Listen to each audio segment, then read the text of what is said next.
What's up, YouTube? Welcome to another episode of the Med School Forum.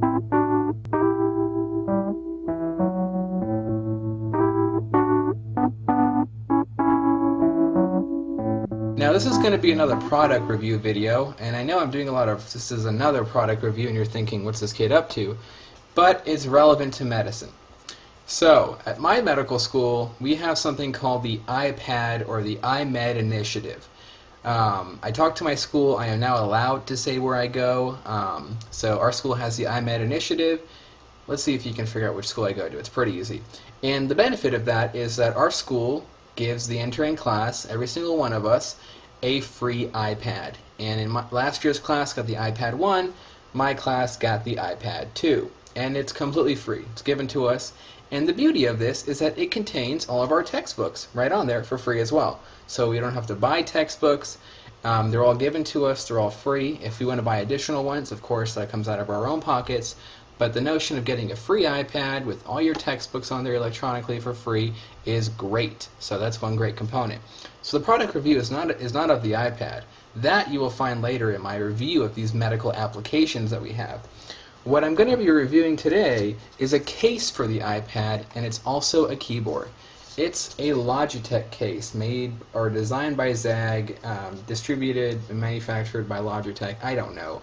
But it's called the Logitech Keyboard by Zag. And it's for the iPad 2.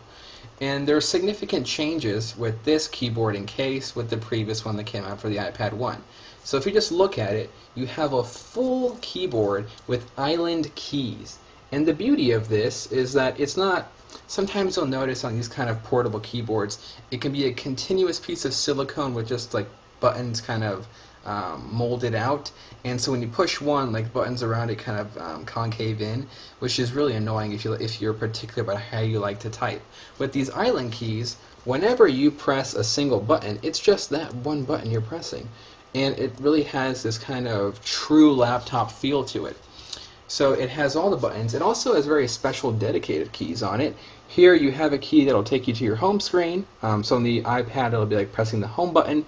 You have a search one, so it's like pressing your home button twice, so it'll take you to that search feature. You have a picture montage button. So when you're leaving your iPad, it's kind of like a screensaver. You can press this and the pictures in your My Photos will just display. You have a keyboard function if you want the digital keyboard to rise up upon the screen. You have cut, copy, paste. And these three are media functions: reverse track, pause play, next track, and audio control: mute, sound down, sound up, and screen lock, which just turns the screen off into black and you can bring it back on by pressing it again. Again, the full keyboard, the full QWERTY keyboard with all the different buttons. You have a button down here, which is an international keyboard button. So if, like on your iPad or your iPhone, you use a different keyboard, you can bring it up by just pressing this. And everything else is just like a normal keyboard. Up here, you have an on-off button and a sync button. So this, of course, being a keyboard, requires power. Some keyboards you'll notice for the iPad require you to keep putting in like AA batteries or AAA batteries, which I thought was a significant nuisance, and I didn't even want to buy rechargeable batteries to have to deal with it. So what's nice about this is that right here it actually contains a battery within it that you can charge, and it comes with a USB cable. You just plug it in the wall or into your computer and you can charge it. And the manufacturer Logitech claims that this can go a couple weeks with normal use on a single charge of battery. I'm currently testing that out. It's been 4 days and I use it pretty heavily. Perfect battery life so far. No indicating lights going off telling me low battery. So battery life has been great so far, and I like the fact that it's a rechargeable battery built into it. I don't have to go and buy batteries that I have to keep replacing, or I don't have to go and buy a rechargeable batteries set, like, you know, you could buy like AA rechargeables and keep recharging them. I don't like that idea. And it's a nuisance. It's built in, it's USB plug-in, super simple, that's great, and it's a really good design. On the bottom here, you'll see it's what they call aircraft aluminum. It's not aircraft aluminum. It dented already. I dropped it ever so lightly, and you can notice that here you have a little indent. It's more dramatic when you look at it aside from the camera. There you can actually see the indent right there now. If I hold it up against something here. but it's not as hardcore or strong of as a metal as you have in Apple products. But nonetheless, it's not bad. So just be careful with it. So here it comes with these 4 little stickers that are kind of like cushions, so when you have it, it doesn't slide around or scratch the bottom. So what does this actually do with the iPad? I gave you a rundown of what it looks like and the features. So it has 2 benefits. So here's the iPad. It can hold it in a horizontal fashion like such.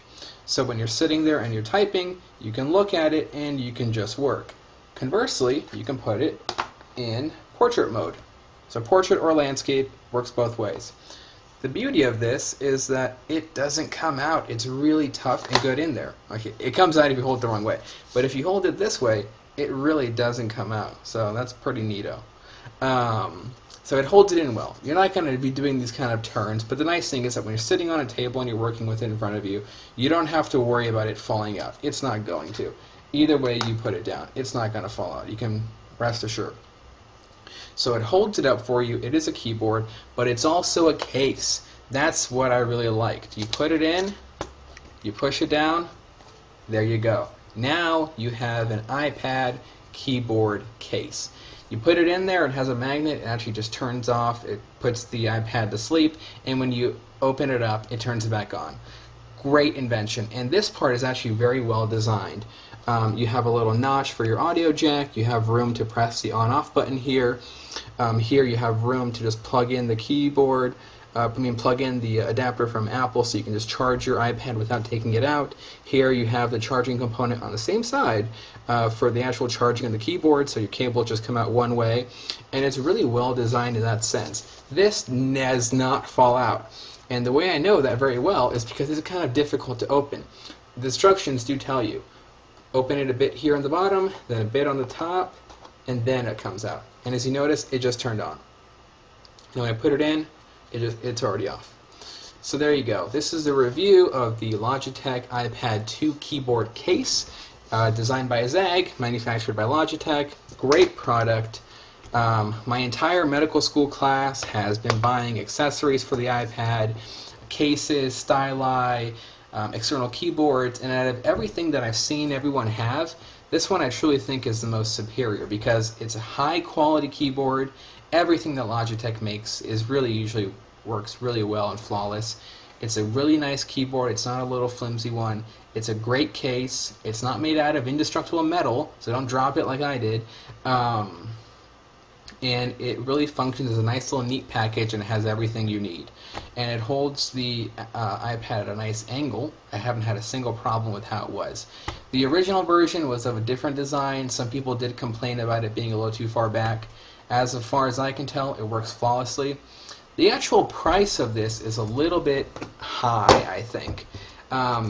Everywhere that I've seen, Fry's Electronics, Best Buy, Amazon, everywhere on the internet, it retails for $100, $99, and becomes $107 something with tax. I think that's a bit high for this.